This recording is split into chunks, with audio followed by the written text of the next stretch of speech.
Some people never attack you directly. They don't yell. They don't threaten. They don't leave evidence. Yet somehow you keep getting hurt.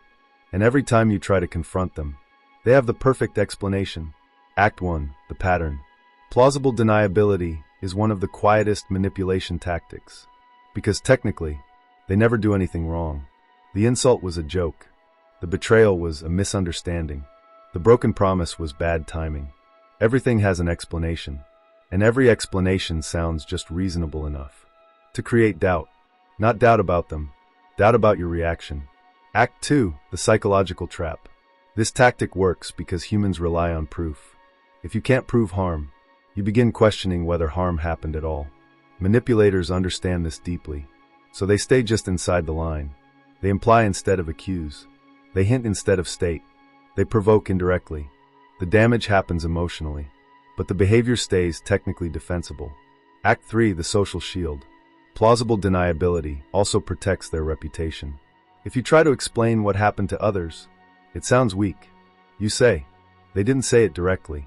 They didn't technically do anything. They just made me feel. And suddenly the story loses weight. To outsiders, you appear sensitive. They appear innocent. This is why the tactic is so powerful. It shifts the burden of proof onto the victim. Act 4. The emotional consequence. Over time, this dynamic creates a specific feeling. Confusion.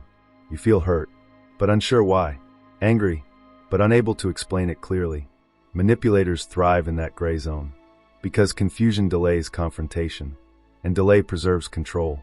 Act 5. The recognition. The key signal of plausible deniability is consistency. Watch for patterns like constant misunderstandings, a harm followed by perfect explanations, subtle provocations that are hard to prove, innocence used as a shield. One incident might be a mistake, but repeated patterns reveal strategy. The most sophisticated manipulator doesn't break the rules. They bend them, just enough to hurt you, but never enough to be blamed. And once you recognize that pattern, you stop looking for proof and start trusting the pattern itself.